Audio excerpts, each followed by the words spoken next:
Let's all stand up please. We'll start by way of prayer. Lastly, Brother Dustin na lang para sa ating opening prayer, and then after that, nagdapat tayo sa ating congregational singing. Let's have a word of prayer. Gracious loving God, maraming salamat po sa gabi ito na kami nakapag-ipon, Panginoon. Salamat po sa lahat ng blessings ninyo na namin natanggap mula sa inyo, na binigay sa amin na maglingkod pa sa inyo, Panginoon, sa buong linggo ito at sa mga susunod pang araw. Bless you po ang teaching, ang inyong salita. Bless you po sa pastor, mapunin siya ng Holy Spirit at matuwag kami mula sa inyo. Bible, Panginoon. Maraming salamat po sa oras na ito sa ngalan ni Jesus. Amen. Thank you. Let's get our songbooks please. Doon tayo sa song number 63 muna. Number 63. We'll sing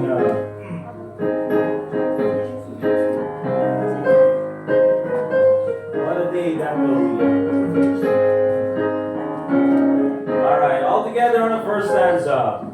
There is coming a day when no heartache shall come, no more clouds in the sky, no more tears streaming behind. All is peace forevermore on the happy golden shore. What a day!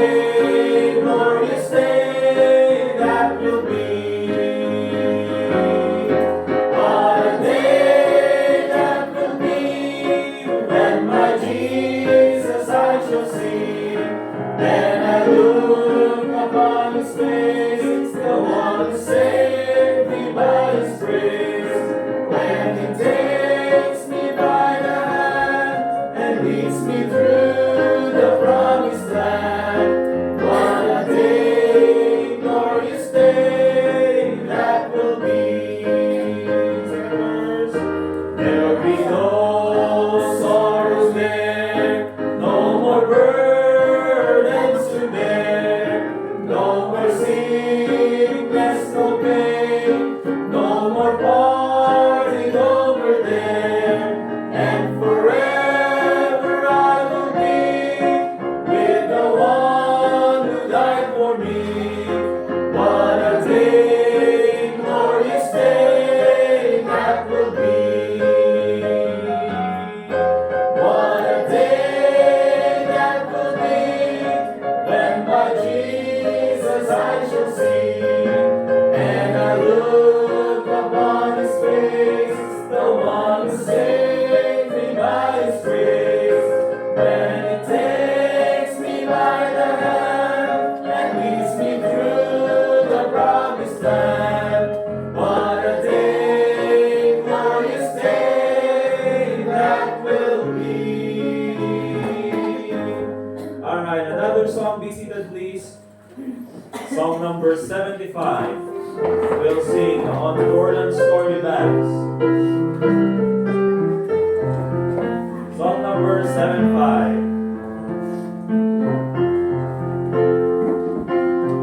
Alright, all together on the first stanza.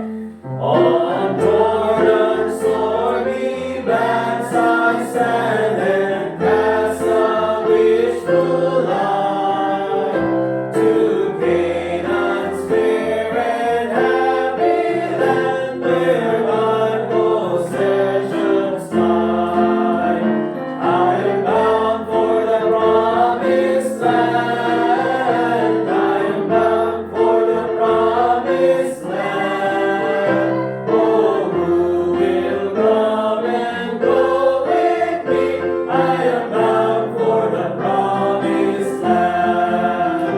Oh Lord, whose wide extended plain shines from eternal day. There God the Son forever reigns and scatters night away. I am bound for the promised land. I am bound for the promised land. Oh, who will come and go with me? I am bound for the promised land. No chilling winds or points to spread can reach that helpful shore. Sickness and sorrow, pain and death are felt and feared no more. I am bound for the promised land. I am bound for the promised land. Oh, who will come and go with me? I am bound for the promised land. When shall I reach that happy place and be forever blessed? When shall I see my Father's face and in His bosom rest? I am bound for the promised land. I am bound for the promised land. Oh, who will come and go with me? I am bound for the promised land. Amen. Alright, where does it Okay, doon po tayo sa mic test. Alright, doon tayo sa John chapter 2. John chapter 2. Yung sabi ko last Friday na First Peter, iba yung series natin. Yun na lang yung gagawin natin series ng Sunday afternoon. Okay? And then dito sa Friday evening, ang gagawin na lang nating series ay The Miracles of Christ. Okay? The Miracles of Christ. Because isa nga naman mga kapatid, diba sa mga minsan nakakaligtaan natin yung buhay ng ating Panginoong Jesucristo. Minsan mas marami pa tayong alam kaysa kay David, kay David, kaysa sa Panginoong Jesucristo. Diba? So, I think it's good na alam din natin yung kanyang miracles, yung pagkakasunod-sunod, and then, other practical things that we can learn about the miracles of the Lord Jesus Christ. Okay? And itong mga series ng lessons na ito, mga kapatid, hindi natin ito ginagawa para lang, na parang, bakit hindi na lang yung mga pressing issues yung pag-usapan natin? Well, we'll go to that probably as the Holy Spirit leads. But also the reason why ginagawa natin yung mga series ng lessons na ito ay para we make sure that we can cover as many topic as we can galing sa salita ng Diyos. Okay? Kasi minsan, yung preacher, di ba sabihin na natin na most preachers meron silang sabihin na natin mga default kinds of preaching. Yung mga preachers na ang focus nila is dun sa Christian living, which is good. Meron naman yung mga preachers na ang focus nila is doctrine, which is also good. Meron naman yung mga preachers na ang focus nila is giving, which is minsan nasosobrahan, di ba? But we want to make sure na as much as we can, yung mga topics dito sa Bible ay ma-cover natin. Hindi man lahat, pero as much as we can, di ba? So ito, the miracles of the Lord Jesus Christ. We'll start dito sa John chapter 2, and let's read from verse 1 and verse 11. John chapter 2, verse 1 and verse 11. And ang sabi ng Bible, starting in verse 1, And the third day there was a marriage in Cana of Galilee, and the mother of Jesus was there. And both Jesus was called and his disciples to the marriage. And when they wanted wine, the mother of Jesus said unto him, They have no wine. Jesus said unto her, Woman, what have I to do with thee? Mine hour is not yet come. His mother said unto the servants, Whatsoever he saith unto you, do it. And there were set there 6 water pots of stone, after the manner of the purifying of the Jews, containing 2 or 3 firkins apiece. Jesus said unto them, Fill the water pots with water. And they filled them up to the brim. And he said unto them, Draw out now, and bear unto the governor of the feast. And they bare it. When the ruler of the feast had tasted the water that was made wine, and knew not whence it was, but the servants which drew the water knew. The governor of the feast called the bridegroom, and said unto him, Every man at the beginning doth set forth good wine. And when men have well drunk, men have well drunk, then that which is worse. But thou hast kept the good wine until now. This beginning of miracles did Jesus in Cana of Galilee, and manifested forth his glory, and his disciples believed on him. Kaya yung title po ng ating mensahe, mga kapatid, ay nakuha po natin dyan sa verse 11, the beginning of miracles. Okay? Dahil itong marriage sa Cana, yung sinasabi, di ba? Hindi na importante yung marriage. Hindi na importante yung wedding. Wedding sa Cana nga ito. Sa Cana. Wedding sa Cana. Okay? Parehas pa rin, no? Wedding Ijay Cana. O, diyan, may maya. Di ba? So, makikita natin dito mga kapatid, ito yung first na miracle na ginawa ng ating Panginoong Jesucristo. Alright? And isa ito sa mga, I would say, probably we'll see later on, isa sa mga most debated na topics. But bago natin napuntahan yan mga kapatid, since nandyan na tayo sa John chapter 2, let's go to John chapter 20. And tingnan muna natin mga kapatid. So, I'd like to start this series of lessons. And para ipakita sa atin, what's the purpose and the importance of the miracles of the Lord Jesus Christ? You see, bakit ba importante at bakit pa kailangan gawin itong mga milagro na ito ng ating Panginoong Jesucristo? Alright? And the answer is given to us here in John chapter 20, verse 30 and 31. Ang sabi ni John the Beloved, and many other signs, yung signs na yun yung miracles. Okay? And many other signs truly did Jesus in the presence of His disciples, which are not written in these books. Now, understand this mga kapatid, na itong, parang tinitignan ko nga, parang hindi ko yata kakayanin ko. Pero 40 na miracles yung pag-aaralan po natin. Okay? Nandito pa lang tayo sa lesson number 1. 40 miracles yun. Okay? Na ginawa ng ating Panginoong Jesucristo. Pero sabi ni John, many other signs truly did Jesus in the presence of His disciples, which are not written in this book. Kasi marami pang mga milagrong ginawa ng ating Panginoong Jesucristo na hindi nakasulat dito sa libro na isinulat ni John the Beloved, itong Book of John. Certainly, nandun sa Book of Matthew yung iba, nandun sa Book of Luke, very detailed yung pagkakarecord ni Luke. Pero kahit po doon sa mga Gospels na yun, hindi lahat isinulat yung mga milagrong ginawa ni Jesus Christ. Okay? But dito sa verse 31, probably the reason why is masyadong marami yung ginawa ng milagro ng ating Panginoon Kristo. Okay? But this is verse 31, but these are written, these, talking about the record na ginawa ni John the Beloved, that ye might believe that Jesus is the Christ, the Son of God, and that believing ye might have life through His name. So itong mga milagro na ginawa ng ating Panginoong Jesucristo, mga kapatid, is para ipakita that He is the Son of God. Para ipakita that His claim as God is true. Okay? Ay ipakita na siya ay galing talaga sa Diyos. And of course, mga kapatid, nang sa ganun yung kanyang mga disciples and yung mga taong nakakita ng kanyang mga disciples, hindi man lahat.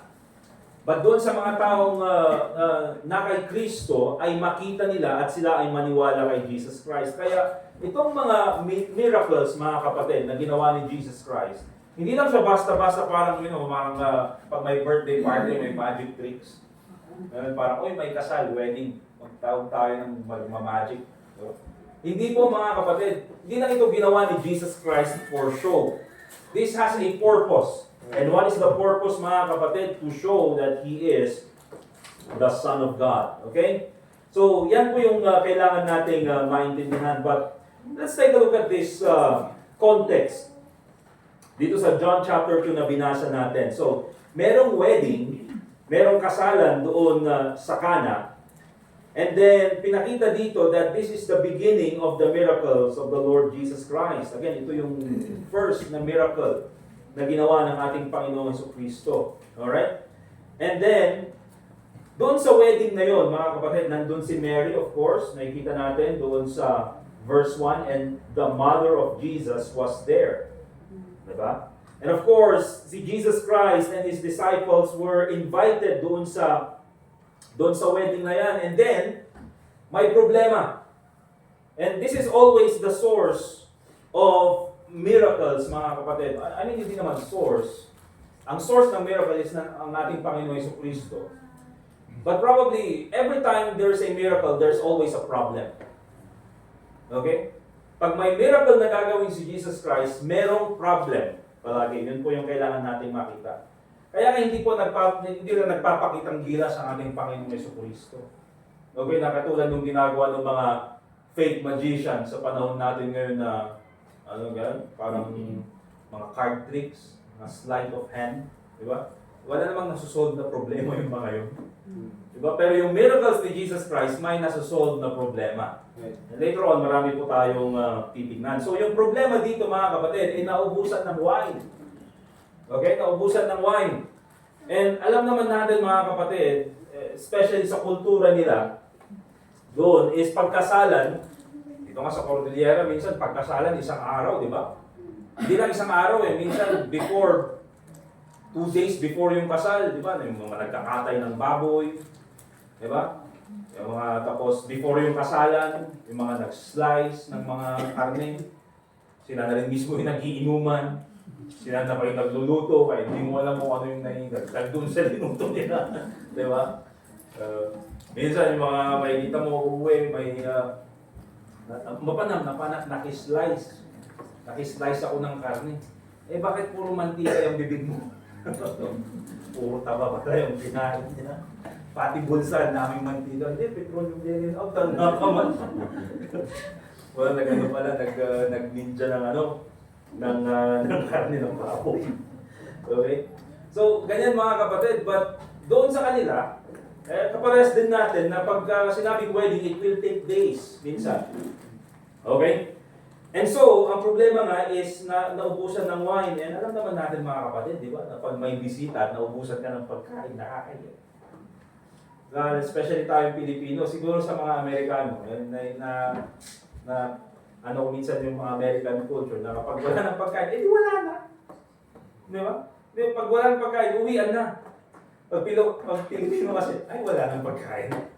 Di ba? Kaya parang kukonsensyahin ka pa, kaya kailangan pag nagpakain ko, mangungutang pa sa store, or kung ano-anong gagawin para lang, ma-hospitalize yung mga bisita. Hindi, maging hospitable sa mga bisita. Okay? So let's take a look at first of all. So yun po yung konteksto, yun yung backstory ng miracle na ito. And of course, ang ginawa ni Jesus Christ, He turned water into wine. Nakikita natin later on. Okay? So, unang titignan po natin, mga kapatid, is the theology behind Jesus Christ turning the water into wine. What does this say when it comes to theology? Let's go to John chapter 2 verse 11. At unang-una mga kapatid, ano bang pinapakita nito ng miracle na ito? In John chapter 2 verse 11, this beginning of miracles did Jesus in Cana of Galilee. And the Bible says, and manifested forth His glory, and His disciples believed on Him. Okay? And so, this miracle, mga kapatid, unang-una kailangan natin makita, if you take a look at the theological side ng miracle na ito, it shows the glory of the Lord Jesus Christ. Right. Okay? Kaya nga po mga kapatid, yung main point ng miracle na ito ay hindi po yung wine. Ang main point ng miracle na ito is the glory of the Lord Jesus Christ. Yes. Pero dahil nga mga kapatid, sa panahon natin pag nakita yung, wine, gumawa ng wine si Jesus Christ po. Kaya pwedeng uminom ng alak. So ang naging point tuloy is yung alak or yung wine. Yun yung palaging discussion point kapag binanggit yung miracle ni Jesus Christ sa wedding sa Cana, is yun yung palaging idea, yung wine na ginawa ng ating Panginoong Jesucristo. And even po mga kapatid, yung mga hindi Kristiyano, pag tinanong mo sila, meron ka bang alam na miracle ng ating Panginoong Jesucristo? Ay, yung tubig ginawa niyang wine. Diba? Yun yung palagi nilang alam. Alright? But again, mga kapatid, in Christianity, especially po sa atin, you see, this miracle is not about the wine. This is about the glory of the Lord Jesus Christ. Okay? Bakit? Kasi dito, mga kapatid, ang talagang makikita natin dito is the Lord Jesus Christ, how He was able to change the nature of a substance into something else. I mean, that is impossible, mga kapatid. Na yung tubig, papalitan niya yung nature ng tubig at magiging something else. Alright? And yan po yung importante na makikita natin, mga kapatid, that if there is something na pwedeng magbago sa buhay ng isang tao, it is none other than the Lord Jesus Christ. Okay? So this reveals the glory of the Lord Jesus Christ. Hindi lang yan, mga kapatid. Another thing na makikita natin dito is that itong miracle na ito, ginawa ng ating Panginoong Jesucristo, hindi po sa palasyo, hindi sa isang napakagandang lugar, not in a court, not even in a temple, pero ito mga kapatid, ginawa niya lang sa isang simpleng tahanan ng isang pamilya na kung saan merong kasalan. It's a simple wedding. Pero ang gusto kong na makita natin dito mga kapatid is that even the Lord Jesus Christ, He cares about dun sa mga simpleng pangyayari sa buhay natin. Alright? And this is something mga kapatid that I would attest to. That even po mga kapatid, noong ikakasal kami ni Sister Angel, wala naman kaming pera, ikakasal kami ni Sister Angel. Di ba? Siya ay nagtatrabaho noon sa BDO. Alright? Hindi naman niya pwedeng punin yung pera sa BDO para gamitin na pangkasal namin. Kaya po naman, nasa office kami noon. Di ba? Hindi naman ganun kalaki rin yung sweldo. Of course, preacher pa. And hindi po ganun mga kapatid, kagara yung naging kasal namin. But I think dun sa wedding namin mga kapatid, at least lahat naman napakain. Di ba? At least doon naman sa mga taong na-invite namin, isa nga, ito pag ginawa ko nun ewan ko, parang dugo rin yung pag-iisip ko nun. Gawin natin. Kasi kinasal kami Tuesday. Hindi namin ginawa, pwede naman gawin siguro Friday or Saturday. So, pinili namin yung Tuesday. Para hindi makapunta yung iba. Para magkasya yung catering, yung sa catering. Pero actually, sobra-sobra. Kahit na more than pa yung dumating. And even po yung sa gastos, lahat nun.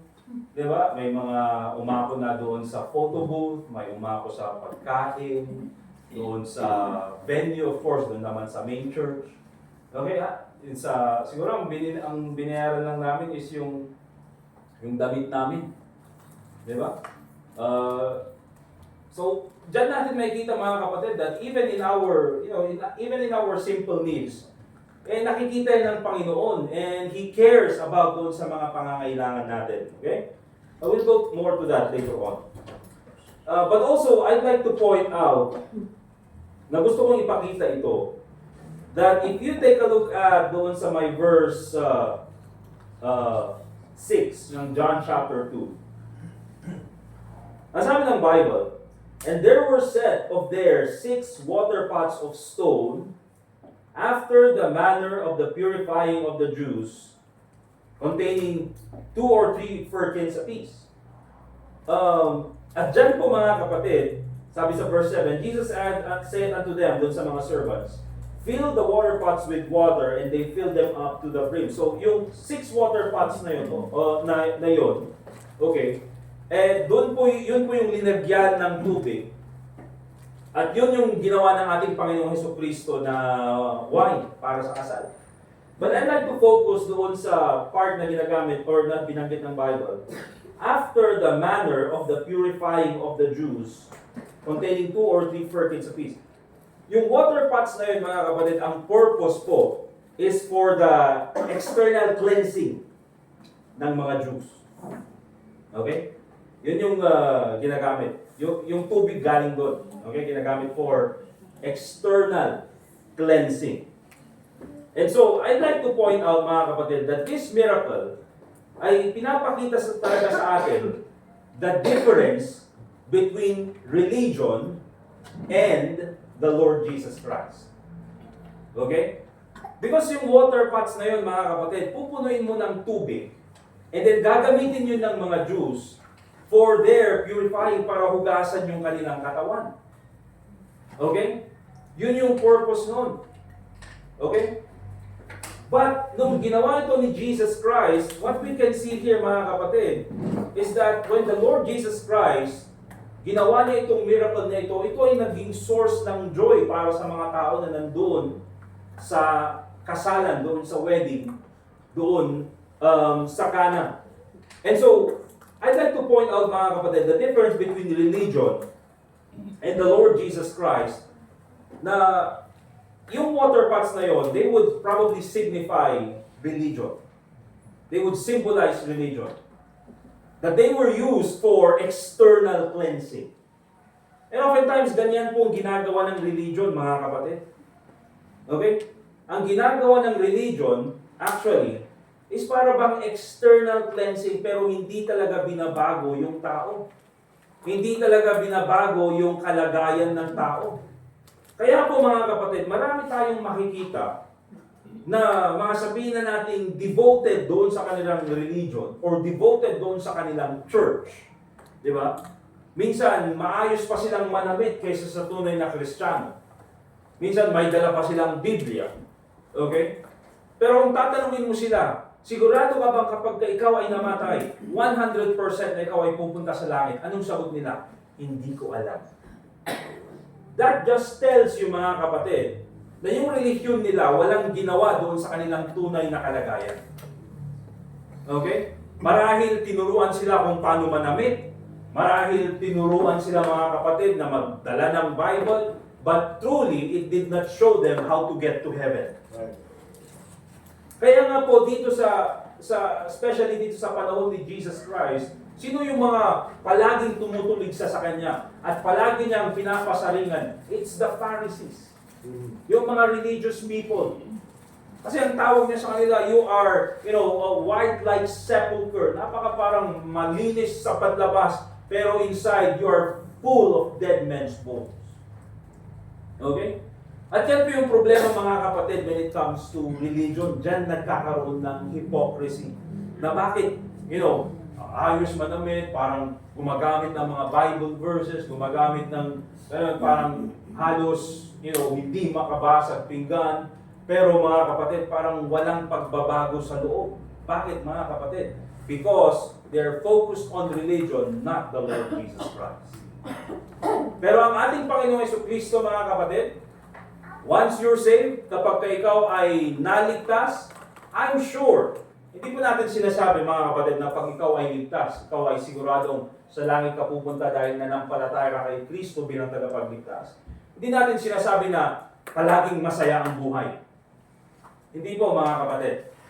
But I would say that if you're saved, despite the problems, you will still have joy.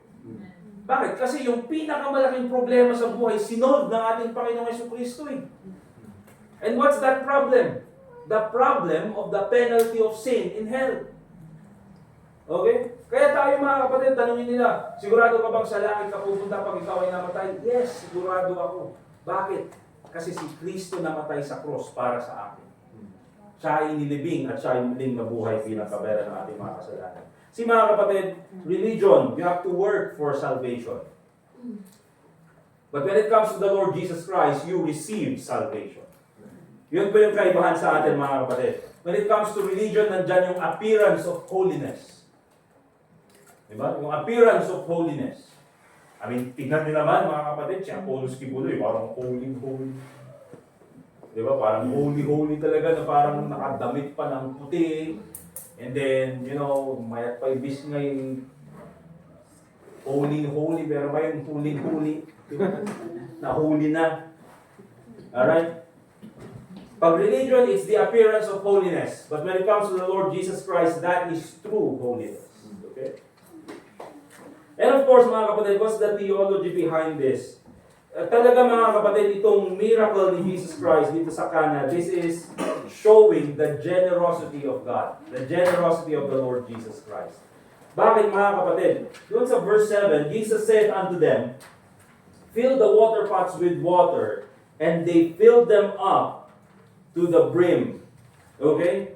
Kasi ang Panginoon, mga kapatid, ang ating Panginoong Jesucristo, nung nagbigay siya ng wine sa mga tao, hindi yung, 1/4 lang. Yung kalahati lang. Binigay niya, mga kapatid, full. Yung 6 water pots na yun. At nagkasya yun para sa lahat ng mga tao na nandoon sa wedding. Kaya nga po, mga kapatid, don't you wonder, kahit sa hirap ng buhay, diba? Yung sa Pilipinas, kahit minsan, diba, gusto natin, buti pa sa Amerika, per hour yung labor nila, per hour yung sweldo nila. Sa Pilipinas, ang hirap ng buhay. Pero kahit nandito ka sa Pilipinas, mga kapatid, don't you wonder, or hindi ko ba parang naisip minsan na, the only reason why nandito ka pa rin is only because of the grace of God. Diba, hindi nagkulang ang Panginoong Jesucristo sa atin. Hindi nagkulang ang Panginoong Diyos sa atin. Mula pa doon sa pambayad ng tuition, mula pa doon sa mga pambayad ng mga, mga miscellaneous, ewan ko, di ba? Mula pa doon sa hanggang nagkapamilya ka na, mula pa doon sa ginamit sa kasal, mula pa sa lahat, mga kapatid. Lahat. Lahat provide ng Panginoon sa atin. Hindi man sabihin na natin mga kapatid na kasing rangya tayo ng ibang tao, pero hindi po nagkulang ang Diyos sa atin. Because ang Panginoon mga kapatid, He is not, hindi po siya, alam mo, hindi siya kuripot. Alright? And so yan po yung gusto kong makita natin, the theology behind this miracle. But also, second thing na gusto kong ipakita sa atin lahat, or that very important na makita natin, is that the wine that was given by the Lord Jesus Christ is non-alcoholic. Amen? Okay? Yan. Non-alcoholic kasi binabagit, wine, wine, wine. Eh minsan ganun, parang nagbigay ng wine ng ating Panginoong Jesucristo. So, ibig sabihin, okay lang na uminom tayo ng wine. And of course, ganyan nga po mga kapatid, yung mga tawag doon, justification ng mga nagsasabing, okay lang na uminom ng wine. Si Kristo nga ginawa niyang tubig yung wine. Ginawa niyang wine yung tubig, sorry. Di ba? Ginawa niyang wine yung tubig. Ganun sana, no? Lahat ng wine gawing tubig. So, yun mga kapatid, but if we take a look at the Bible, truly, and I believe this, minsan ginagawa itong, minsan nagkakaroon ng discussion yung mga preacher, and then sasabihin nila, ay hindi talaga natin malalaman yan. But I would say mga kapatid, with 100% conviction, that according to the Bible, this is non-alcoholic. Okay? Let's go to Isaiah chapter 65 verse 8.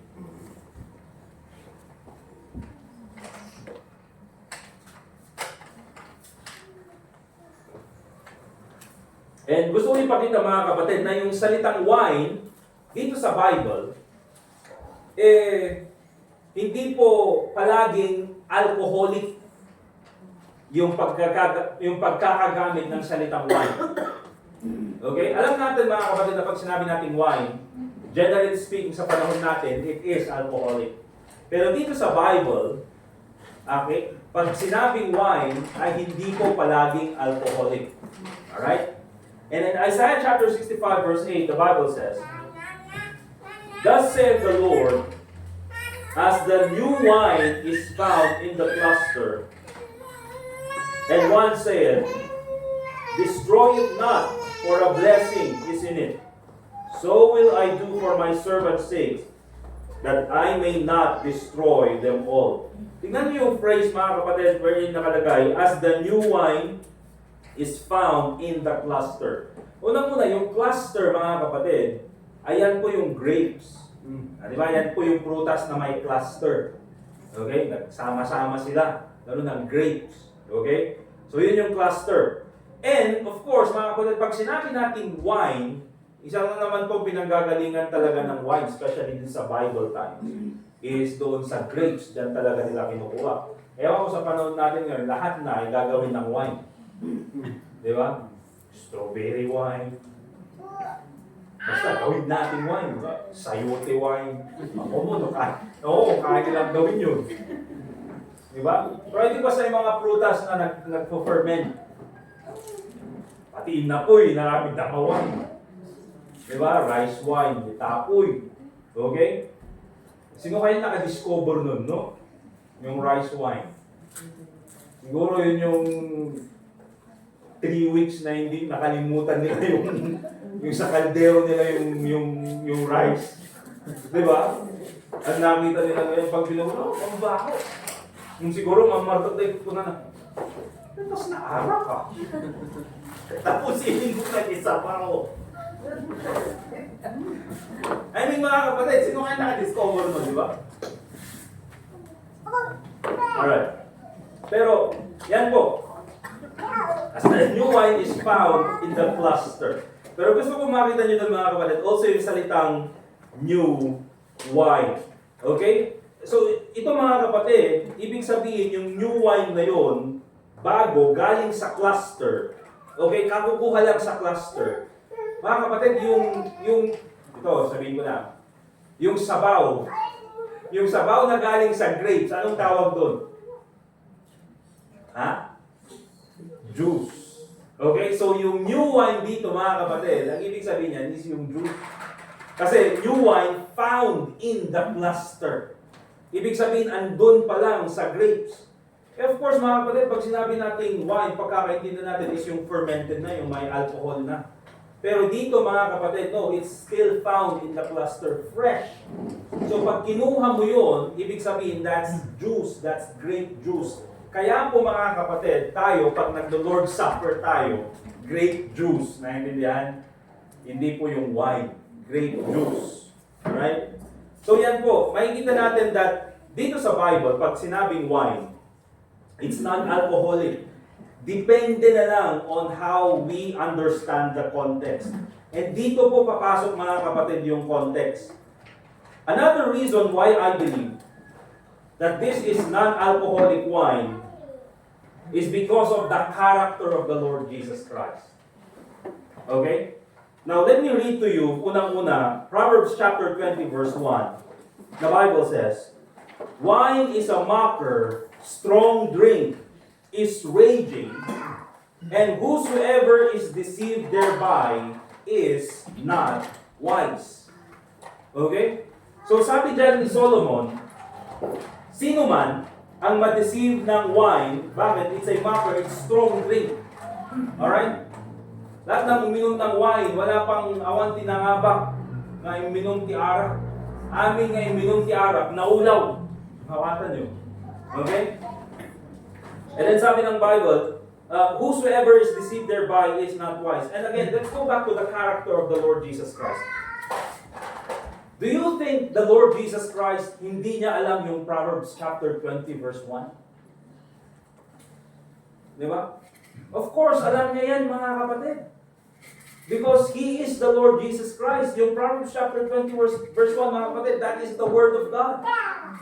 So alam ng ating Panginoong Hesukristo yan. And so, kung alam niya ng ating Panginoong Hesukristo, sabi niya ganyan, wine is a mocker, strong drink. Whosoever is deceived thereby is not wise. Bakit mga kapatid? Once na uminom ka ng alak, dyan po, especially yung alak talaga, diba? Yung wine na alcoholic. Pag uminom ka ng alak, dyan po nagsisimula lahat ng kasalanan. Dyan nagsisimula yung masamang kaisipan. Dyan nagsisimula yung masamang pananalita. Diba? Kaya nga mga kapatid, ang dami, makikita ka dyan na mga lasing, di ba? Pag nakita mong lasing, okay. Pag lasing, pag hindi lasing, parang bait-bait mo. Hindi magsasalita, oh, kumusta ka, good morning. Pero pag nakainom ng alak, good morning, oh, I'm so fine in the morning. Magaling mag-English. Mga kapatid, talagang i-interviewin ka pa niya. Di ba? Magbabayad pa doon sa jeep dahil lasing. Ang moment na ito, doon sa jeep ni Apo, kaya sa PMAD. Magbabayad ka yan. Pay. Kung nanapay, napartag ka ron.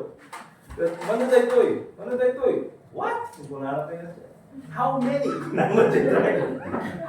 Kung naman din drive ko? Only one. How about this? $100. Di ba? So, mga kapatid, dyan po nagsisimula lahat.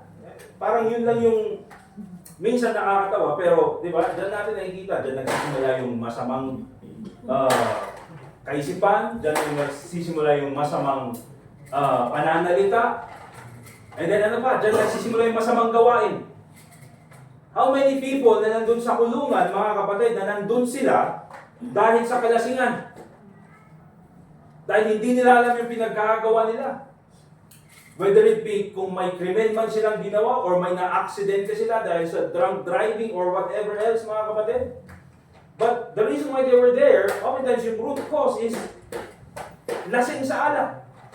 That is the effect of wine. And so, kung si Jesus Christ, alam niya yung effect ng alak. Do you think the Lord Jesus Christ being holy, the Son of God, being sinless, tinuturo niya mga kapatid, ang karunungan ng Panginoon, do you think bibigyan niya ang mga tao sa kasalan ng alcoholic wine?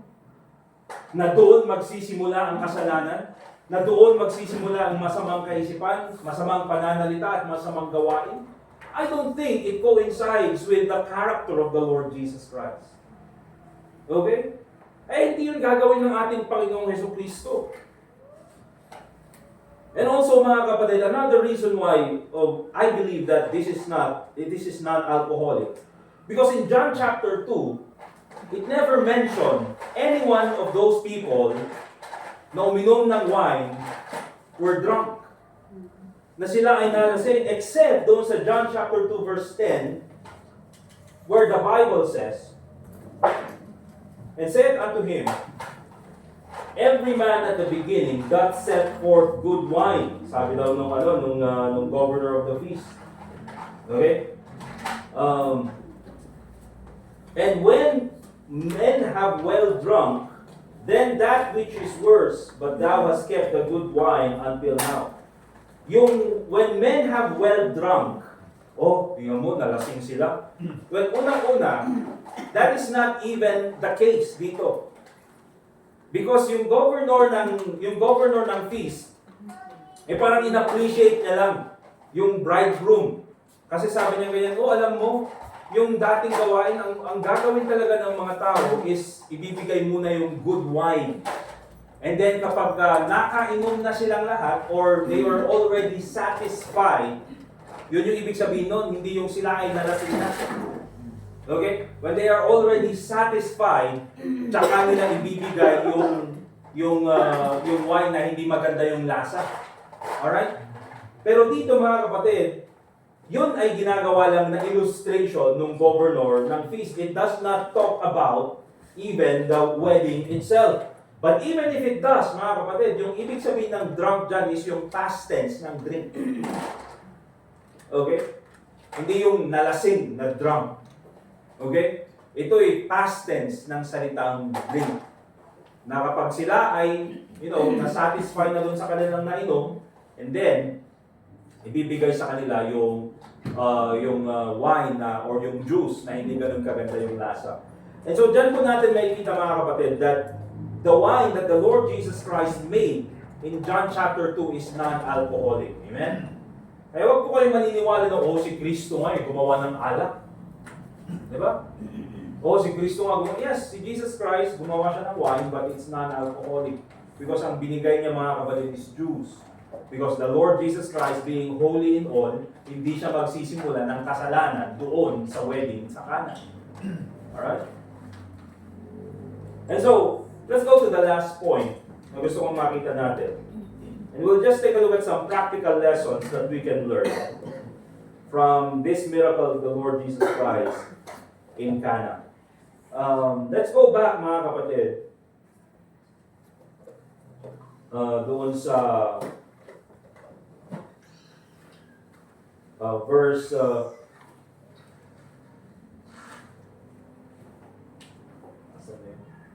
doon sa verse 2. I hope Jesus was called and his disciples to the marriage. And when they wanted wine, the mother of Jesus unto them, and said unto him, they have no wine. Jesus said unto her, Woman, what have I to do with thee? Mine hour is not yet come. His mother said unto the servants, Whatsoever he saith unto you, do it. Unang gusto kong makita natin mga kapatid, is all our needs we should bring to the Lord Jesus Christ. Okay? And this is wonderful thing na ginawa ng isang character dito sa miracle na ito. It's none other than Mary, the mother of the Lord Jesus Christ. Okay, anong sabi niya? They have no wine. Kung gusto mong inom ng mga disciples, that's another reason. Disciple ni Jesus Christ, why would the Lord Jesus Christ allow them to drink wine if it's, alcoholic? Diba? And so, sabi ni Mary, they have no wine. And so, ang ginawa dito ni Mary, mga kapatid, is that yung problema, dinala niya kay Jesus Christ. This is the problem. And this is very important, mga kapatid, very basic. For oftentimes, minsan, yung problema natin, hindi talaga natin dinadala kay Kristo. And that's the reason why, minsan, tayo ay, na-overwhelmed sa mga problema natin. And this is very important na gawin ng bawat sa atin. Here's the thing mga kapatid. It doesn't matter kung pupunta ka sa for example, kahit na pumunta ka sa palengke, di ba? And then, pumunta ka sa palengke, bibili ka ng 1 kilo na karne, for example. So yung 1 kilo na yan, kayang-kaya pang dalhin. Lagay mo sa eco bag. And then, bibili ka na naman ng 1 kilo na, for example, pork. Okay, medyo mas mabigat na. And then 1 kilo na beef. Ngayon ko siguro, dami-dami mong budget mo. 1 kilo na tilapia. 4 kilos na. 1 kilo na ano ba? Patatas. Tig 1 kilo lahat mga kapatid. Okay? The more na nagdadala ka ng mga pinamili mo galing sa market, mga kapatid, mas mo overwhelm ka. Okay? Kailangan mong kumuha ng kasama mo na magbubuhat ng burden para sa iyo or ng mga pinamili mo na yun. Alright? But even with holding yung kahit na maghawak ka lang mga kapatid, nang sabihin na nating kahit 5 pieces na ganitong libro, hawakan mo the whole day. I don't think magiging very productive ka sa lahat ng gagawin mo. Imagine, hawak-hawak mo to, saan ka pupunta? Alright? Saan ka pupunta mga kapatid, hawak-hawak mo yun. Diba? Hindi mo na magamit yung left hand mo or yung right hand mo. Ay sabihin natin magaan lang mga kapatid, but still, it's very annoying. And so it's very important na kahit yung mga simpleng bagay na akala natin kaya nating dalhin, we need to give it to the Lord Jesus Christ. That is how we should depend on the Lord Jesus Christ. Because kung hindi po natin gagawin yan mga kapatid, we will be overwhelmed. Alright? At napakaganda po yung ginawa ni Mary. Because nakita niya may problema, first na pinagdala niya yung problema is none other than the Lord Jesus Christ. Okay? Also, another reason or another lesson na gusto kong makita natin is dito sa verse 5. Very important. Okay? His mother said unto the servant, whatsoever he saith unto you, do it. And another lesson that I'd like all of us to see here is the lesson of obedience. That yes, mga kapatid, nandun si Jesus Christ na gagawa ng miracle. Okay? Pero gusto ko rin makita dito mga kapatid that if there's something we want to get fixed with the Lord Jesus Christ, na alam natin na siya yung magbibigay ng milagro sa atin or gagawa ng paraan sa atin, dapat maging masunurin tayo sa ating Panginoon Jesucristo. Di ba? Because dito sa miracle na ito, yes, nandyan si Jesus Christ, He's ready to do the miracle. But before yung miracle na yun, mga kapatid, may mga instructions muna na ginawa na sinabi ang ating Panginoon Jesucristo. In verse 7, Jesus said unto them, fill the water pots with water, and they filled them up to the brim. Okay, bakit? Kasi ang sabi nga rin ni Mary, whatsoever He saith, do them. Okay, kung ano naman yung sabihin niya, whatsoever He saith unto you, do it. And so it's very important na makita po natin yan. So, here's the thing mga kapatid. You see, sa buhay natin bilang mananampalataya, now that we are a child of God, now na tayo po ay ligtas at alam natin na sa langit tayo pupunta, we do not obey God. We do not obey God to get saved. Alam na natin yan, mga kapatid, di ba? But because we are a child of God, because we are saved, and we appreciate yung ginawa ng ating Panginoong Jesucristo sa atin, we obey Him. Amen? But also, here's the thing na gusto kong makita natin when it comes to obedience. We have already experienced a life disobeying the commands of God. Di ba? Na-experience na natin ang buhay na hindi sumusunod kay Kristo. Na-experience na natin ang buhay, mga kapatid, na taliwas doon sa salita ng Diyos. At alam natin na walang kahihinatnan ng ganong klaseng buhay, kundi pagiging miserable Alright? Pero here's the thing, mga kapatid. Bakit hanggang ngayon, ganun pa rin ginagawa natin? Bakit hanggang ngayon, hindi pa rin tayo nag-o-obey sa Panginoon? Hindi ba? Hindi ba dapat lang, logical lang na gawin natin? Sabi nga ng isa, di ba? The definition of insanity is doing the same thing over and over again and then expecting the same outcome. That's insanity.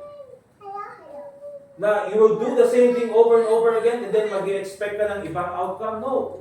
If you do the same thing over and over again, you can expect the same outcome.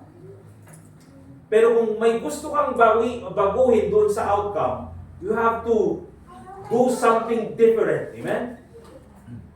Now, nung dati mga kapatid, ayaw natin maging seryoso pa sa paninilbihan sa Panginoon. Now, you want a different outcome? You have to get serious in serving God. Okay? Dati mga kapatid, wala tayong hindi natin binibigyan ng importance yung pagpunta sa church. But now we want a different outcome. Now just, prioritize coming to church. Di ba? Obedience sa salita ng Diyos, mga kapatid. Gusto mong may mangyari sa buhay mo, obey what the Word of God says.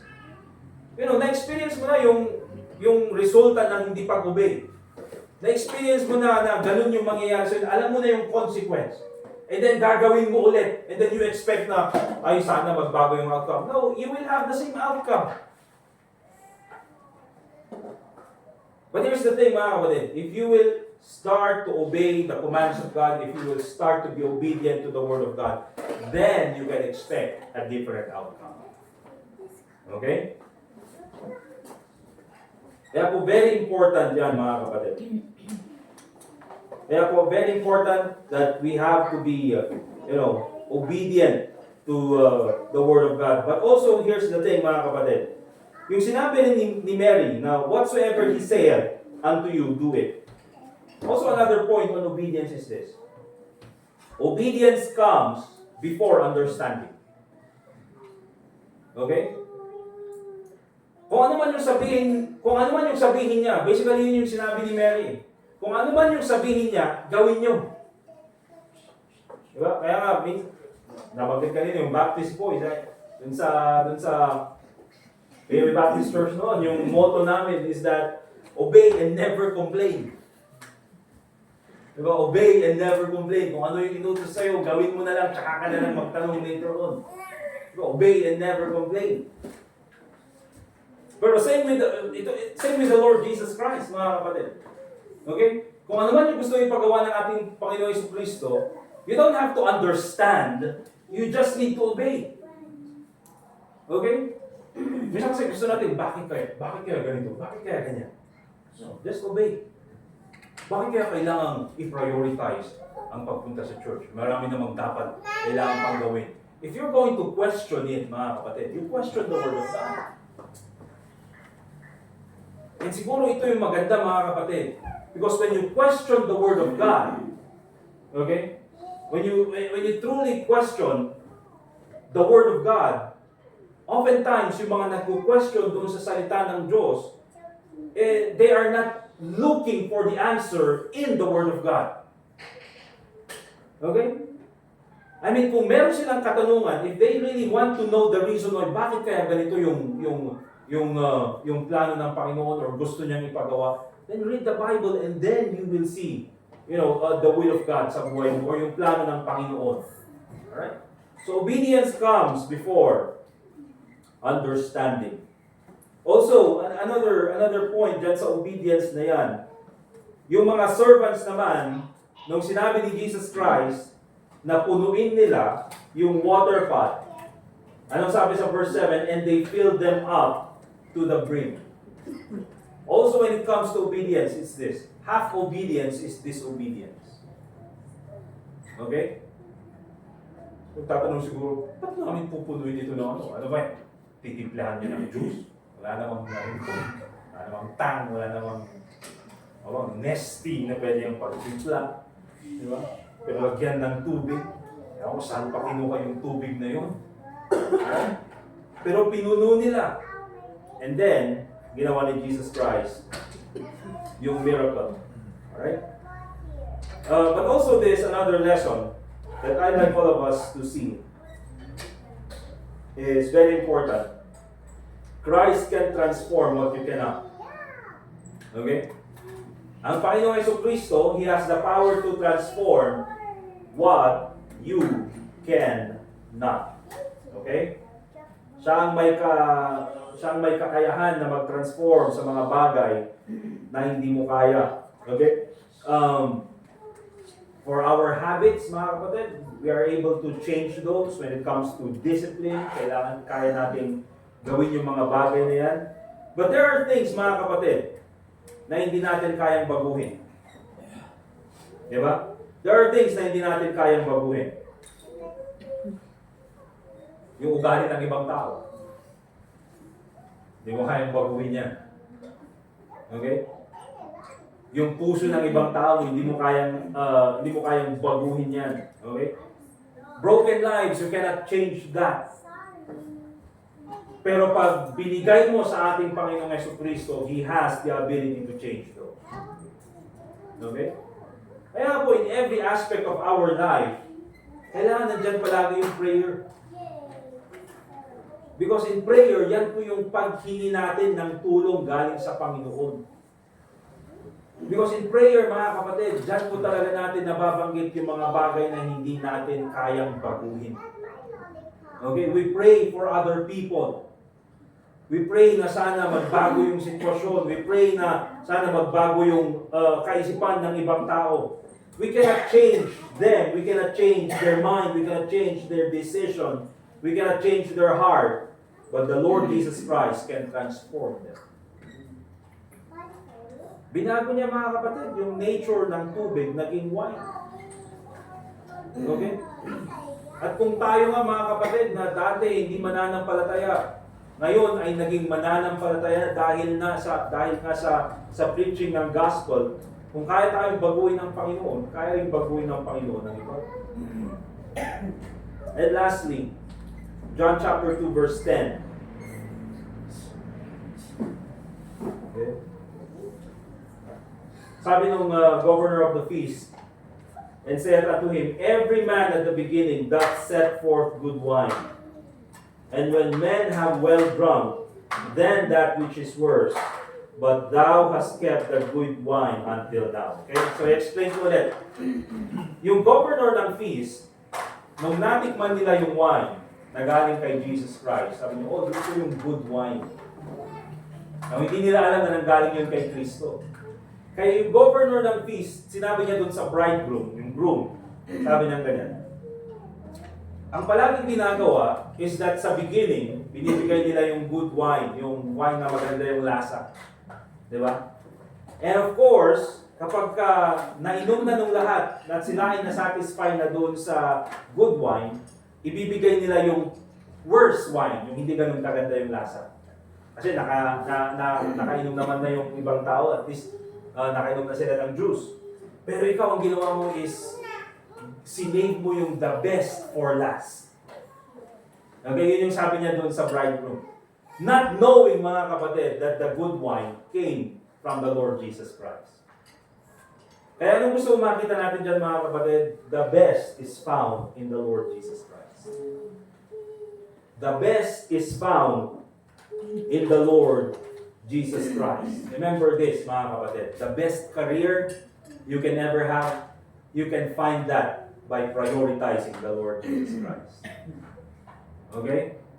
The best decision you can ever make, you can have that by prioritizing the Lord Jesus Christ.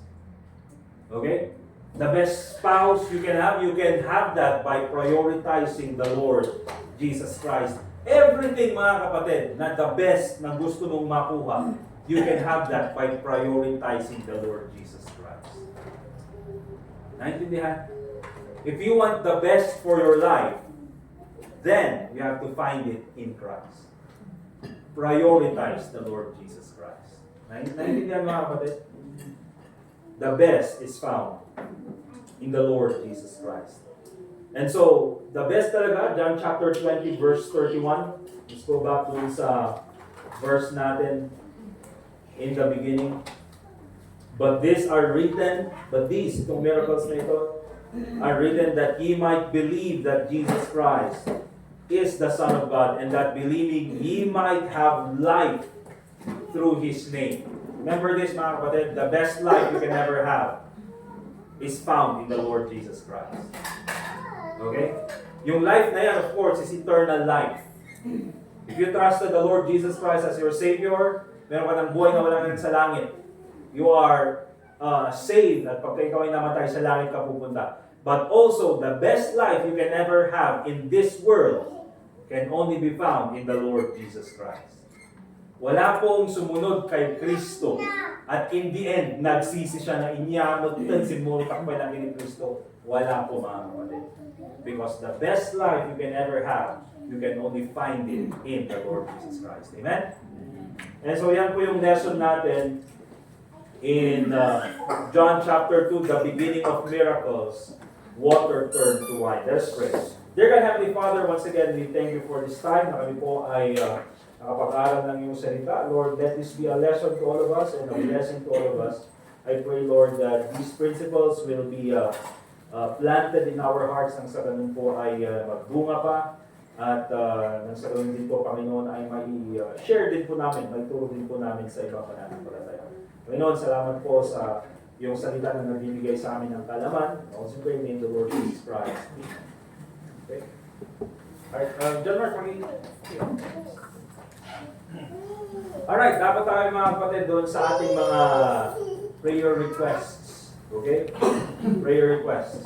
Unang prayer request, let's continue. Brother Dustin, yung schedule for next week. February 2 to 5, 6. February 2 is doon sa hillside, di ba? Same time, 7:40. February 2, that's Monday, 7:40 sa hillside. February 5, Thursday, sa Rojas. Anong oras yun? 5 and 6. Ano po? 11 to 3 po. Tapos Friday 7:40 hanggang 7:40 hanggang 8:40 po. Pero sa Friday din yung sa high school. Okay. So basta February 2, February 5, February 6. So, yan po yung mga darating na school preaching this coming week. So, ipag-pray po natin sila Monday, Thursday, and Friday. Okay? Any other prayer requests? Ay, nakikita yung prayer na ito'y talong review iti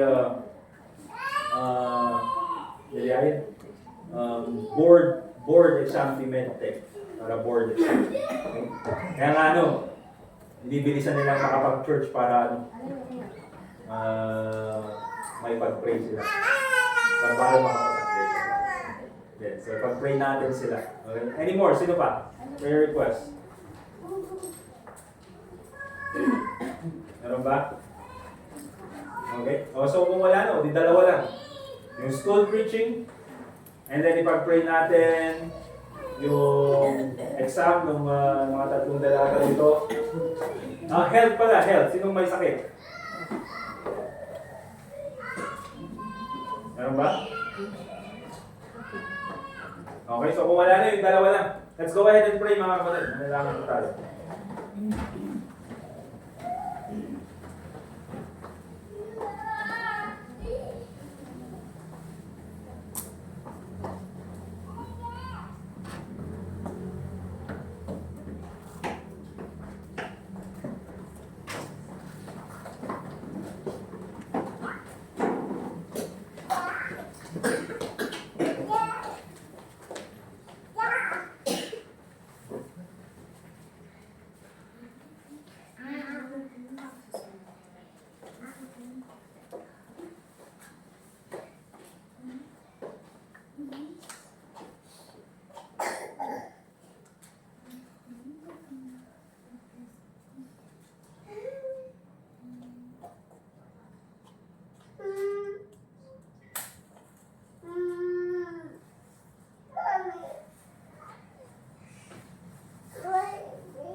Dear Heavenly Father, once again, thank you for this time na kami po ay pwedeng manalangin.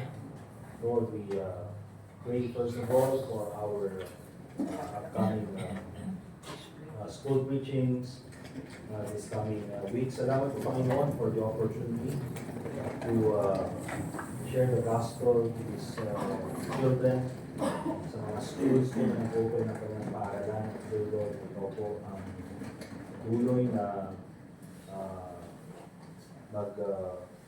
matibay po ng relationship namin sa kanila so that we can continue to do this again sa mga susunod pa po mga taon. Lord, I pray that you will send more people dito sa aming church na kasama po namin for the labor. At kung hindi Panginoon, ito po sana patuloy na magbigay ng marami pang opportunity sa amin to share the gospel. Lord, I also pray for every member of this church na may karamdaman po sa oras na ito. We remember Sister Iris. We to bless her at siya po ay makarecover sa kanyang natapos na surgery. And we also pray, Lord, for Sister Lane sa kanyang upcoming delivery din. Pray na ito po mag-face ng lakas. And also, Lord, sa resources for their family as well. Ganito po for our brethren na mag-exam this coming March. Pray, Lord, na ito ang bigay sa kanila ng wisdom sa kanilang mga review. And I pray, Lord, na ito ang mag-guide sa kanila. Give them patience. At nawa po, Panginoon, ay makapasa sila sa kanilang mga exam for sa iyong biyaya. So I pray, Lord, na ikaw po sana maging gabay namin as we continue on in our service. We also pray, Lord, for our offering that we're about to give. Ikaw po ang mag-bless sa offering nito na po ay magamit po sa iyong kalwalhatian. Tulungan po kami, Panginoon, na gawa po ang mga dapat namin gawin para sa iyong kalwalhatian. At po na ito ay pinapanalangin namin sa pangalan ni Jesus. Amen. Alright, let's go ahead and prepare po yung ating mga offering. At dahil ipag-pray naman na po, Brother John Mark, sa ating mga offering. And then again, mga kapatid, bukas, yung ating soul winning, 9 a.m. doon sa Burnham Park, Brother John Mark. Doon sa Burnham Park, 9 a.m. hanggang 11 a.m. Okay? And then, of course, service natin sa Sunday, 9 a.m. Alright, so yun lang naman po mga announcements natin. Ano pa? Yun lang. So again, thank you very much for being here sa ating Wednesday service. Wednesday to Friday service. Today. Bulan ng Wednesday na naman. Friday na namin. So, let's continue to support yung service na ito. It's good dahil meron tayong bagong series doon sa miracles ni Jesus Christ. Okay? Alright, let's all stand up please. Let's get our songbooks. We'll sing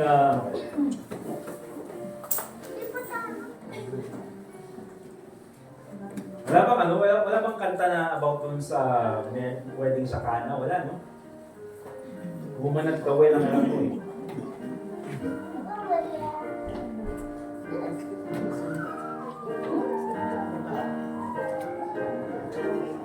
Meron ba? Meron?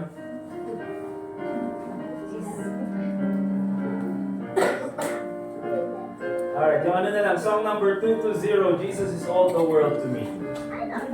And then, sa closing prayer natin, we'll ask si Brother Jaser. Song number 220, Jesus is all the world to me. All together in the first stanza. Jesus is all the world to me, my life, my joy, my all. He gives me strength from day to day. Without Him I would fall. When I am sad, to Him I go. No other one can cheer me so. When I am sad,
Malaki.